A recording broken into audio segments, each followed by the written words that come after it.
Hi guys, welcome to my channel. And for today's video, i-review natin tong 115 in 1 screw driver set na binili ko sa Shopee, no? So kaya ako binili to kasi bala ko sanang linisan itong folding knife ko. Medyo rusty na, tsaka as you can see, ang daming dumi sa loob, no guys.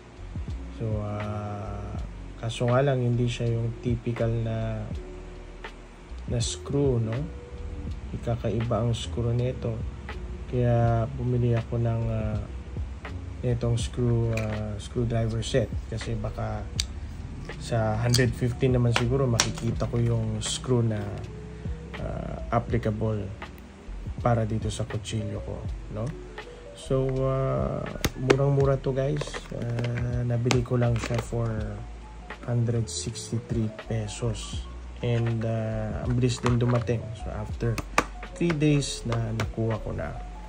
So siguro mga pros nito, sobrang dami, no? So kung may mga projects kayo guys sa bahay, may mga gusto kayong i-repair, siguro naman this will suffice, no?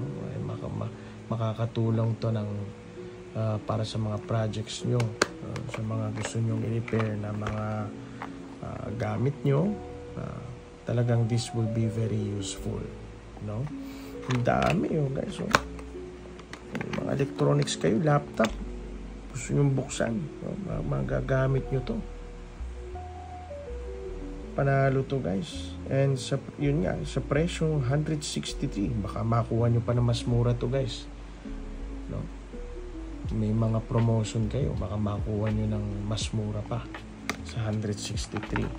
So may mga, ito yung mga kasama niya, yung 163, magnetize. Ito yung pang screw, no? Base sa description, magnetic daw ito nagmamagnet naman siya, pero parang mahina, no? Hindi siya yung talagang malakas na ano. At saka snug fit naman siya. Pag nilalagay ko, nagkakasya naman, pero hindi siya yung parang smooth, no? Yung pagpasok parang medyo rough surface dito sa loob. And pero yun nga, sa presyong 163, ano pa bang i-complain ko, murang-mura na, no? And ano pa ba itong mga kasama nito? May mga ganito pa honestly guys, hindi ko alam, no? Kung alam nyo guys kung ano itong mga to, you may comment down below, no? Kung ano itong mga to. Pero so far ito yung mga kasama niya. So let's try natin i-screw itong binili kong to. Durability wise guys, medyo kahit itong handle plastic, no? Pero okay naman ang grip. Natin. So hanapin natin, teka, ano bang ano nito? Screw. Okay, so star. Ito ang mga star natin Try natin si 9. Ayan, very rough guys, no? So yun nga, hindi siya smooth at saka mahina yung magnet niya. So natin okay naman guys. Nabubuksan ko naman siya. Naku po Diyos ko, sana mabalik ko to.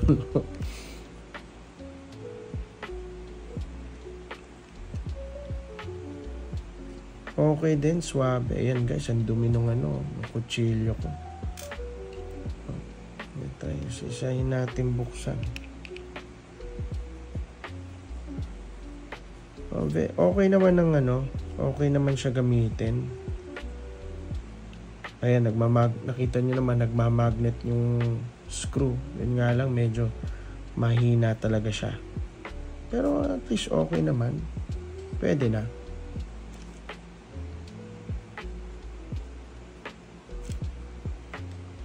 Pwede na. So okay naman, no?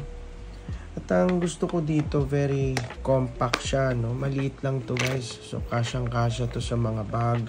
Teka, kunin ko tong clutch bag ko. Meron akong clutch bag dito. Tingnan nyo to guys ha. Kasyang kasya. May spasyo pa yung clutch bag ko. No?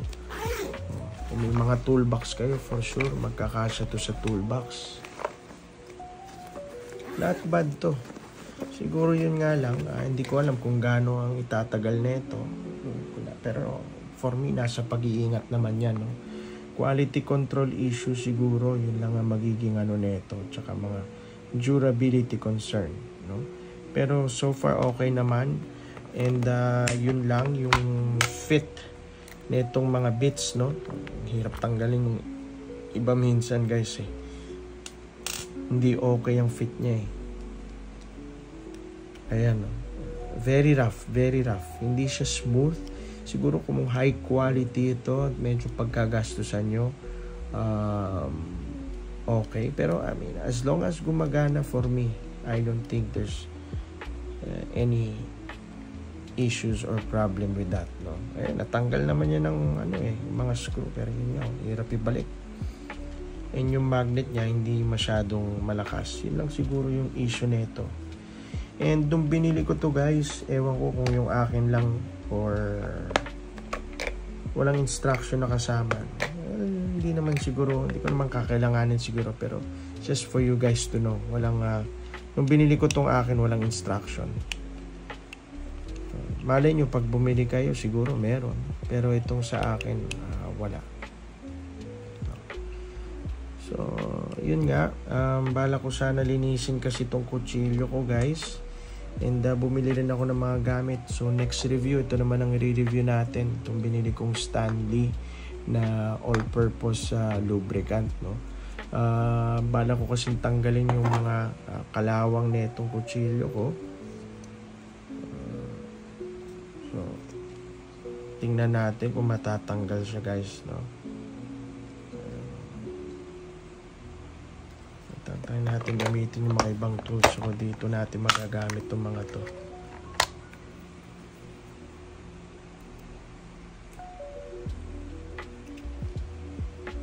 Ay, may screw pa pala. Kaya pala. Teka. Ilalagay ko dito para hindi magsiwalaan.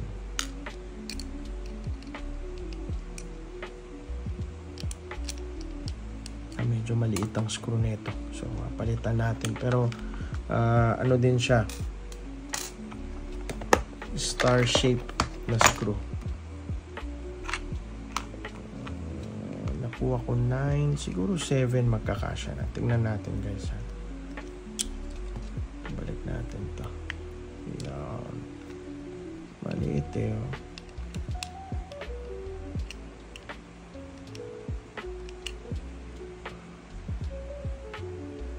Liit masyado. Anyways, okay naman tong screwdriver set na bili ko. Very sulit for the price of 163. And ito nga, nabili ko sa Shopee. And I'll put the link on the description down below. So you guys can check it out. But yun nga, durability issues. Yun lang ang major concerns dito.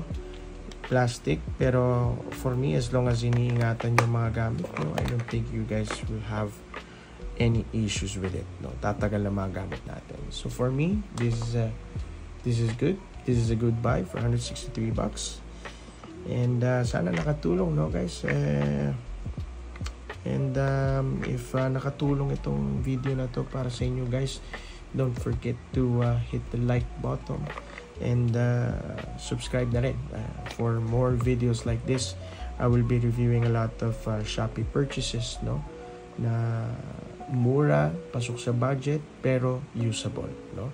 I'll be giving my very honest review with the products. And hope you like this video guys. Ciao.